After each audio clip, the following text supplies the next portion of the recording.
Hello, Mr. Holmes here with a quick video about functions. Let's begin with the mathematical definition of a function. A function in maths is defined as a mapping or some sort of calculation rule that turns the values of one set, transforms them, and maps them onto the values of another set. In this example, we're going to use a very complicated made-up formula. So our function is going to be f of x, or a function taking x as an input parameter, equal to 7 times the square root of 3x to the power 5 plus, outside of the square root, pi divided by 2. This formula has no real meaning. It is just a function that I have made up to demonstrate a whole lot of very complicated processes that you typically find with real calculations and formula that you might need to code for.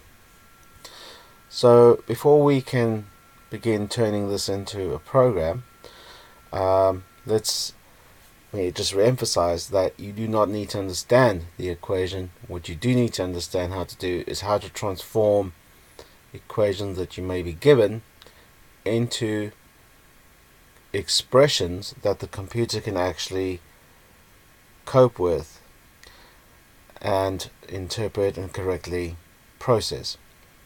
Computers, remember, are nothing more than calculators really, and as such they have to follow a very simple language where we have to convert what we see as a graphical mathematical formula into something that is very much one line text based. So let's begin this transformation process quickly. So the first step is to realize and understand that in algebra we do a lot of things just because we're used to doing them, and remember, we're people, we have intelligent brains, we can figure these things out. Computers can't. So the first thing to really knock home is that you have to identify the products, and the computer, you will recall, uses the asterisk or the star as the operator for multiplication. So we begin by transforming all the multiplications into the product star. So you can see, obviously, we know from what we understand about math that this means 7 times the square root, and this means 3 times x to the power 5. So step 1, turn all your products into asterisks. Next, we need to convert all fractions or divisions into the slash operator, which is the operator that computers use for real division. Typically with a function, I think in terms of real world applications, your results will be real or float, and therefore it's quite acceptable to use the slash, the real division operator. Next, we move on to the indices, powers, or exponents. The notation used in pseudocode to convert a power is simply to use the hat operator. The hat is shift 6 on the keyboard, so we use the hat to replace the exponent or the index. Now note what is underneath the square root over here. It's 3 times x to the power 5, and that bit is what has to go into the sqrt function. So the sqrt function will be wrapped around whatever was under the square root. So we convert the square root to an sqrt, which is the typical function that is used in most applications and programs to turn square roots, to implement square roots, sqrt, and then in brackets whatever expression I want to perform the square root of. Last but not least, we have to convert pi into, most systems have a pre-built function or constant for pi. I'm going to assume, as is the case with Python, that pi is a function. That is why pi has an open and closed bracket after it over here. That means I'm calling a function that returns the value of pi. And there we have it. Our formula in algebraic notation converted into computer notation is 7 star sqrt 3 star x hat 5 close the square bracket plus pi divide slash 2. To implement this as a computer program, we need to make use of pseudocode. There's a pseudocode counterpart to a function actually known as a function. Functions begin in pseudocode with the reserved word function, and they end with the reserved word end function. Functions need to be given a name or an identifier, and you then, in brackets or parentheses as called, after the function name, describe 0 or more parameters. The parameters are simply what the function uses in order to perform its calculations.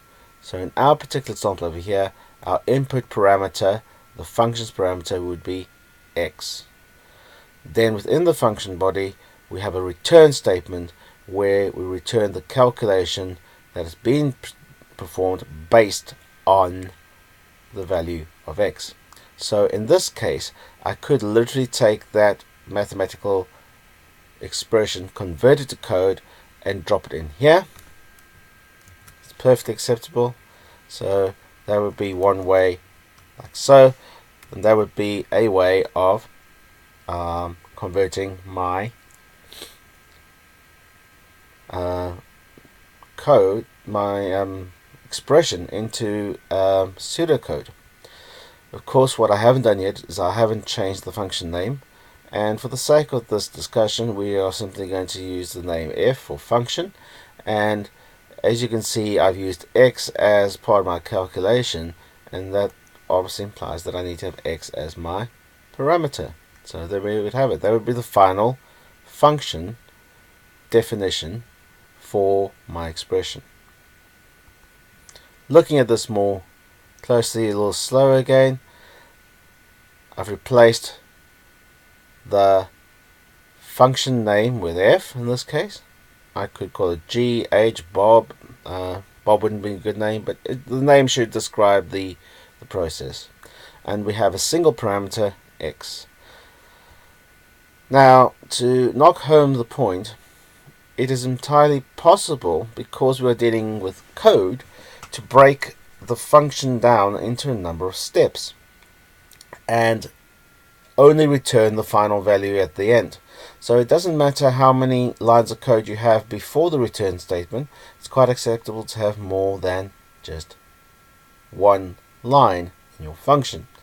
However, the minute the return statement is executed, the function at that point will end, or the code in that block will end, and the result will be returned back to the main program through the function name f. We'll see what that looks like in a minute. So, just for instance, let's suppose I wanted to break this down into two parts. So a, for example, could be that part of the expression, the 7 times the square root of 3x to the power 5, and I could want to do the pi divided by 2 as another part of the expression. So I could break it down into two little parts. I can create as many little variables inside my function as I like. These are called local variables. So a would be the first part of my calculation. Sorry, I got that wrong. By a, I meant 3x to the power 5. So that's a. 3x to the power 5 is what I made a. B is pi divided by 2. And then translating this, my value that I would return would be 7 times the square root of a plus b. Why did I break it down that way? No reason in particular, just merely to illustrate that you can have more than one line of code in your function, particularly if it gets complicated. However, you may only have a single return statement. Of course, you don't have to go through all this rigmarole. You could just, as discussed, return everything in one single line, and that would be completely adequate. Now, we're on our way now to completely create a new program. So at this point, before I get into writing the actual program, we're going to do a quick recap of the DIPO coding principle. This is for the benefit of those who are still struggling with coding. If you understand DIPO, you may skip forward to the next part of the video, which you will see is titled Skipped DIPO Recap. Right. DIPO is a coding method that I like to use. Most programs in computers follow the following main format. D stands for declare, I stands for input, P stands for process, and O stands for output. Most programs take in inputs, you're required to do some sort of process, and as a result of the process, you need to spit out, your program needs to print out a result or an answer. So in DIPO coding, what we need to do is the following. We start by declaring our variable. We need to have variables to store all our input data and typically all our output data. So the value, to declare my variable, I need two things. I need a name, I need an identifier name. In this case, I've used data, and we need a data type. In this case, I've made data equal to a float type variable. A float is the equivalent of a real variable. Real variables can store numbers that also have decimal points. The other data types that we could use are as follows. Just to remind you, we could also use int. Int stands for integer. Integer is also a number, but it is only a whole number. That's int. We also have str, or the string type. Strings store things like messages, writing out. Typically strings will be placed in a double quote pair, or you can also put them in a single quote pair. Either are acceptable. And the final type that we have is something called bool, which stands for boolean, which either you've had some experience working with that in class, or you'll learn more about boolean later. Essentially, boolean stores the logical type true or false. So that is the declare part. You have to declare variables before you can use them. Next, we do the input. Input is really a two-step process. The command for input is, unsurprisingly, the input command.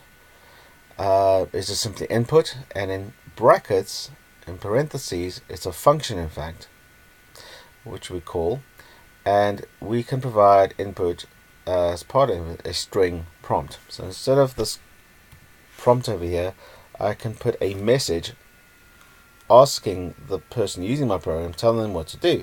So I can say things like enter a number, and then when my program runs, it'll ask them the question, it'll prompt them to enter a number. Now, very importantly, all data coming into our system using Python conventions will come in as a string, which means I have to then use one of my data. If I want it to be a number, if I wanted it to be a number, I have to typecast it. Type, typecast, C-A-S-T, typecast it, turn it from a string back into the appropriate number type so that I can actually do calculations on it. And the way we normally do that is we take our input variable, we put it in a call to the float or int or possibly even bool typecasting function, and we then assign or make it equal to itself again. So what this will do, if I enter the number 12, what will happen here, remember, is that what in fact happens is the data comes, the value that I entered, 12, comes into data, and it comes into data as a string, the text 1, 2. I then pass the text 1, 2 to the float operator, and that then turns the text 1, 2 into the float value 12.0, so that my data, after I finish the input process, is a number as I expect it to be. Apologies. So, working with things from the way we have been doing before we will use functions, is we would at this point do the process of doing the calculation. So I would probably need another variable over here, which I can just call, which I'm going to call f. I need to make this a bit bigger for my function value. Alright, so I need another declared variable. F would itself be a float as well, because that's where I'm going to store my results. And part of my process would then be to calculate my result using the value of data and store it back into f. So let's suppose my process was simply to take the value of data and divide it by 7. So what I would do then is I'd say, right, my process would be take the value of data and divide it by 7. And so what I then would do finally is I would output it, and I would do the output by using the command print. Print is the command to display information on the screen, and I would have two parts to my print message. I would have my message part, which again could be something a bit more descriptive. So I could say something like answer is equal to, notice I've opened and closed my string message, and then I would output my calculation variable, my output variable over there, and that would be my algorithm, my program.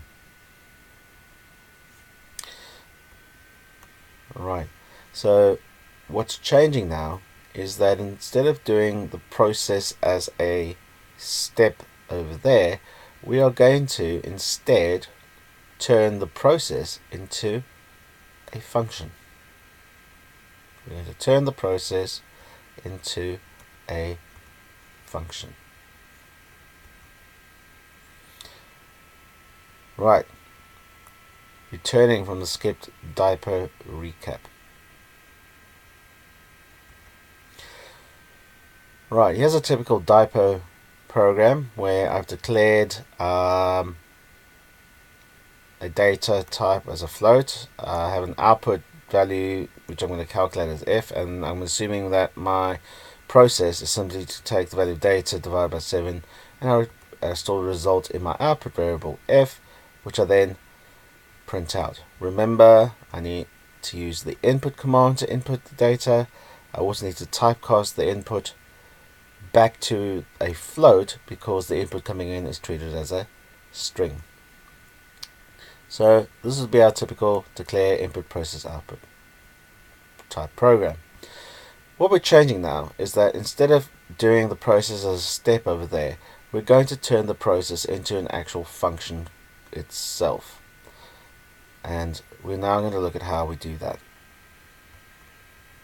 So pretty much everything else in my program remains the same, but you'll notice the process step is now gone, and it's been delegated, it's turned into the function definition. So I define my function, I do my calculation, and I return my value. And that declaration, the function definition if you like, the declaration of the function, it's kind of like a declare step. it's like creating the variables, but I'm actually creating, if you like, a variable that has intelligence, a variable that has the process attached to itself as part of it. It's got code attached to itself, so it knows how to do the calculation that I want it to do. So that declaration has to go above where we tend to use it in the program, which typically means that you should put it straight after the declare. You'll notice as well that probably the only declaration you now need to do is the input variable. You don't need an output variable anymore, because the output itself will be handled by the value that the function returns. So your program now becomes declare, define the function, input, output, and we use the function to calculate the value. So instead of me having another variable f equals float up here and me going f equals some process, I can simply print out my message, comma, and I call, or I use my function right there after I've defined it. So I would call my function f using my input value x. By the way, my function over here would actually be called with data. So I would call the function using data, and when I call and use the function, this value in brackets is the value that becomes the parameter value is known as the argument. So that is the argument that I'm giving to the function. Alright, so data in brackets over here in my function call is in fact my argument. So you could also say that data here in the float call is an argument. It is. That's what the float function is going to use when it does its conversion from string to float. Right, so in practical terms, let's use our oh dear, things have gone a bit haywire here. I need to get my, there we go. So in practical terms, let's convert our very horrible expression into a working pseudocode program.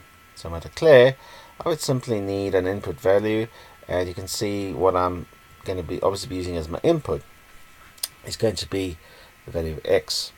So x will, I think, of course, be a float, and that concludes my declaration for my variables. I now need to define my function. So I'm going to replace my function with a name. I'm just simply going to use f in this case. What parameter am I going to have? Well, I'm going to have my input value x.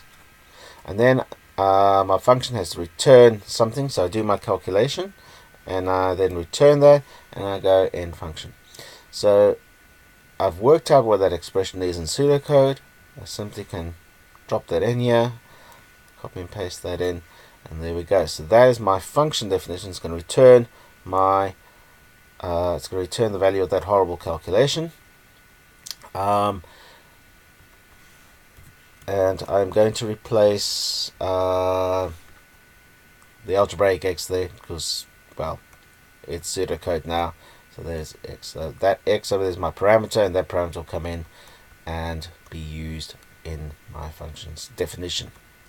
Right, so now that we've got that all working, that has concluded dealing with the process part of the program.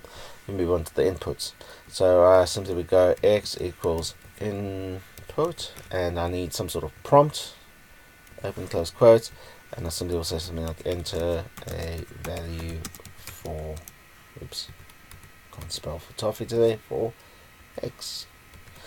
And let's just make it fit in one line nicely. Wonderful. So that will take my will prompt the user to enter something. It'll put the message enter a value for x on the screen. They get to type it in, and it comes into the x. X, however, will be a string at this point.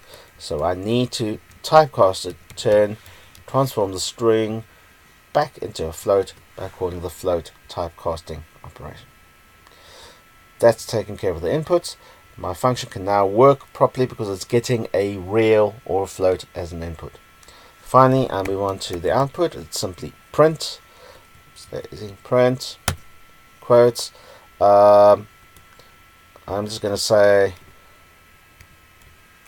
I'm just going to call it f of x equals, that's what I'm going to use my missing comma, and then I simply call my function. What's the name of my function? F. What parameter am I using? What am I using the input? It's the capital X over there. Close my brackets for my function, close the brackets for print. There we go. There's my algorithm in pseudocode. Right, moving on to how that would look in Python. Right, Python is very similar. There are a couple of changes we need to make. The first one is that instead of the hat, Python uses super multiply, so double star, to represent exponentiation. So that's the first major real change. The next thing is that we need to replace pseudocode comments with Python comments. So if you have a pseudocode comment, if you copy that over, you can simply put a hash in front of it, or you can simply replace all the double backslashes with a hash, because that's what Python uses as its comment. Hash, hash, hash, hash, hash, hash, hash. Right, so we declare, looks exactly the same. X equals float. Right, function definition. This is where things take a slightly different turn, and one that needs careful attention. Instead of using the word function, Python defines its functions with the reserved word def, D-E-F. I then have my function name. In this case, I'm going to call it f. I then put in my parameters. In this case, it's going to be x again. And then, very importantly, please notice you have a colon. Notice return and all the code for the function. After you press the colon, all the code for the function will actually be indented slightly. Python doesn't use an end function reserved word. In fact, Python has no end syntax. It instead uses indenting to show that this is part of the function's definition. So by indenting we mean that this will be one tab stop over. So something to start getting used to. If you see a colon in Python, that automatically means there will be an indent or a single tab space over, and every bit of code that it goes into the function must be indented by one tab stop. Programs like Thonny automatically do that indenting for you, and we'll see that in a minute. So we're going to return something, and the something we're going to return is our expression. And I'm simply going to drop that in there. Now that I've converted it into Python syntax. There is one more step that is required. Don't know why I've got a bullet point there. So that should just be tabbed over by one indent. The input process, the input is exactly the same as it is in the pseudocode. So input, enter a value for x, our prompt. Oops. Okay, another hint. Oh Lord above. Another hint. Put a space after the colon there in the actual prompt string, so that when the person is running the program, it will actually space out the input from the prompt quite nicely. And remember, we need to do the float type conversion to x, and then in my output I simply do things in exactly the same way as I did in pseudocode. So print, open brackets, I'm going to say f of x equals, close brackets, and then I call my function with argument x, and that should be that. I should be able to run the program, except I won't be able to. The problem what final problem you have is that Python doesn't actually have a built-in square root function or built-in pi function. You have to get those from the math library, and we'll talk about that when we actually do the implementation, which I'm about to show you now.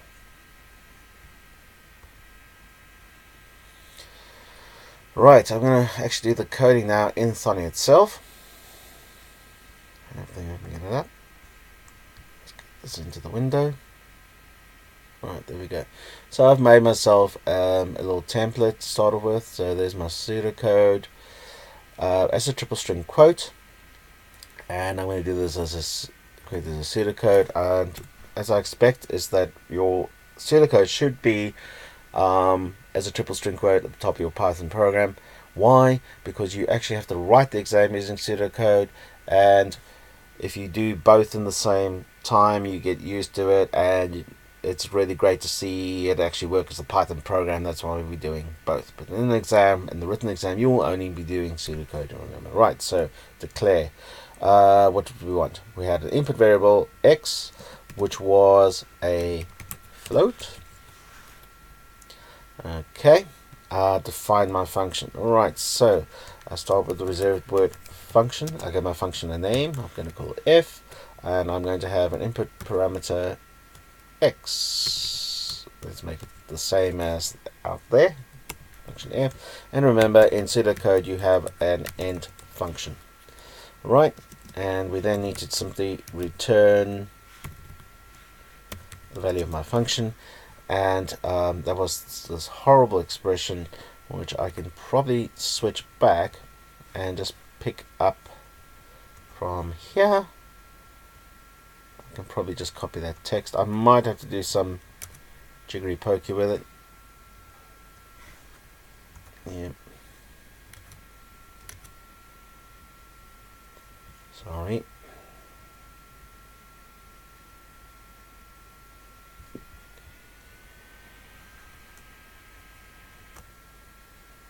Right, it turns out that copying and pasting from PowerPoint in that way actually introduces characters that Thonny can't cope with, and it actually crashes, so don't recommend you do it. Right, so I'm going to simply type it in. I'm going to pause the video to get all this stuff sorted out quickly. Okay, we're back. So I've done my declaration in pseudocode. I have defined my function in pseudocode. I just simply manned up and typed it up. We then have my input with our prompt, and we then need to do our type conversion. So x equals float of x, and finally we can do the output, which is simply, so you can just see your program as a number of paragraphs, defining the function, doing the inputs, and then doing the output. So the output would be through the print statement again, and I'm just going to say f of x equals, and then I'm going to call my function f of x. So that's my pseudocode. Right, I'm going to take the pseudocode, now that I've written it, and copy and paste it into the Python section, and we're going to now turn the pseudocode, we're going to Pythonize it, translate the pseudocode into Python. So first step is wherever I have pseudocode comments, double backslash, I replace those with a Python comment, which is hash,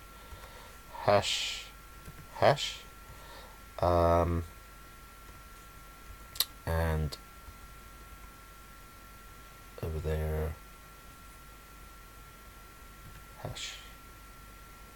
Don't know why I've got a triple string comment over there. I probably picked it up by mistake when I copied it. Right, nearly there.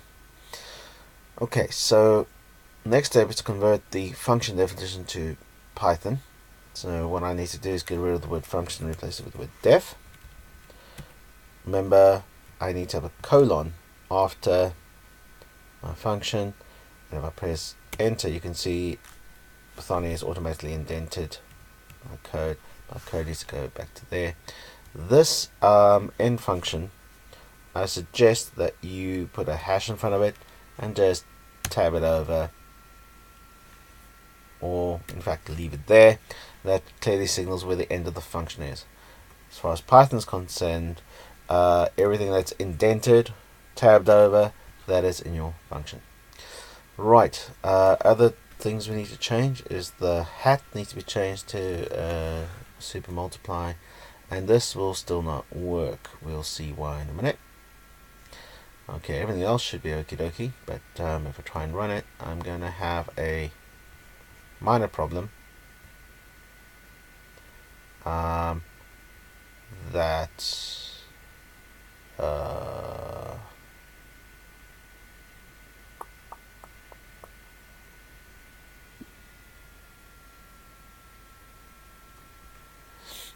why is it giving me that?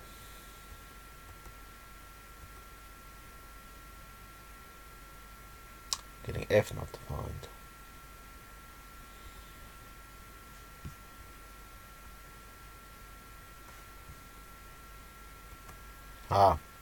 Right, I found my problem. I closed the triple quote string for the comment, for the pseudocode comment, too early, and my program was running into that statement first, and hence not knowing what F is. Okay, so I try and run it now.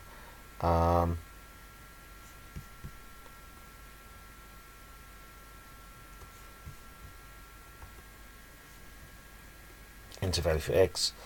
I'm going to put in 0 and I get back the value 0 because I did something in my code to make sure, just to bug it and get it working. But it's used to see that's even experienced code runs the problem. So what I did, I simply returned 0 as a result for my function. It's not actually what I wanted to do because I thought there was a problem with it, but there we go. So I'm going to leave that as the code. If I try and run it now, I put in 8 for example. So I'm going to keep moving the window about, and press enter. I'm then going to get an error in that it's going to tell me that it doesn't know anything about sqrt, and that's because sqrt is not built in to Python as a whole. So what we need to do here is where the Python code starts, we need to import the math library, which we do by going import math. Once I have the math library imported, I can use it to do the square root function by going math.square root, and there's actually a pi function as well in the math library. I simply go math.pi, and hopefully that should now resolve the issue. Enter value for X, and enter 8. Third object not callable.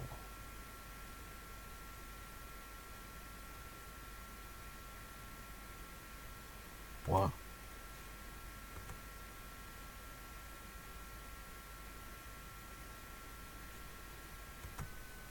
Right, apologies, resolved the issue.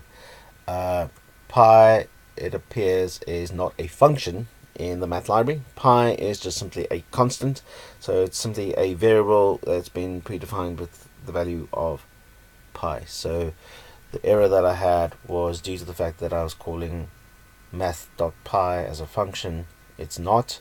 It's simply a variable, so math.pi straight with no open close parentheses, and that now allows my program to run. So if I enter 0, I should get the value of pi divided by 2, which will be roughly that.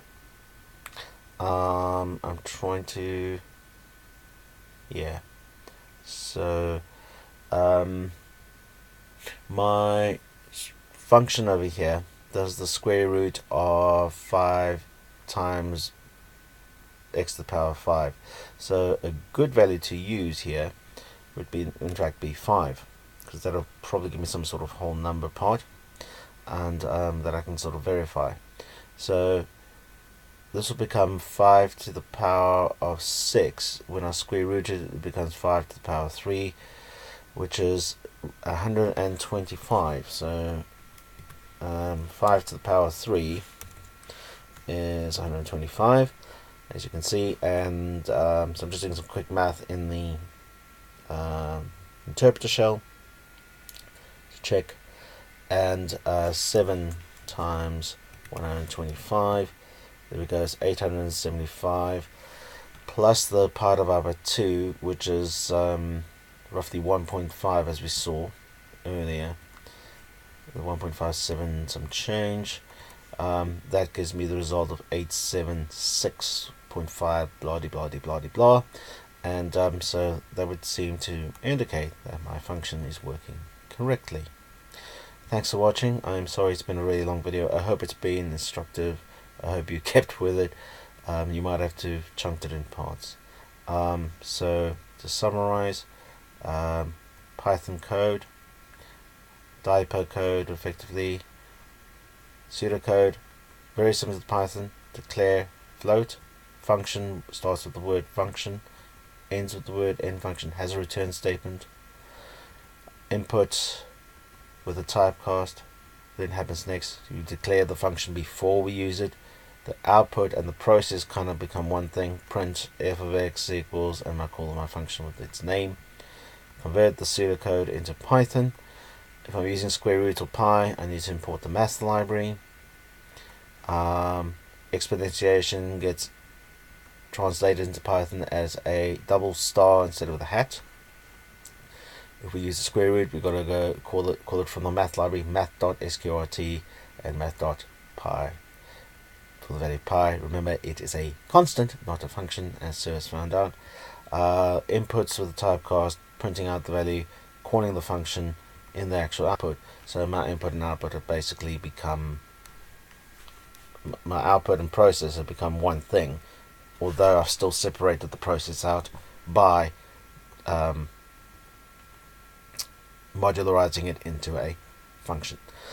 The final thing to say is that the better ways to do this output, if you try and do this through like this in Trinket, you're going to get some weird stuff going on. So what you need to do there is you have to just produce a string as an output, which means you just concatenate or join two strings together. F of x at the moment is obviously a float function, so I have to put that into a str call to turn it into a string. That will in fact work. So I put 5 in again and I get exactly the same result. The only difference is that Python is converting that output into a string first and then making one big string and printing it out. Alright, that's it. 40 odd minutes later. Apologize it's so long. I do recommend you stick with it and really work through this video. Watch it a couple of times, practice it, and hopefully you should get the idea of functions and DIPO coding sorted in next to no time. Practice, practice, practice. Mr. Holmes signing out. Thanks for watching.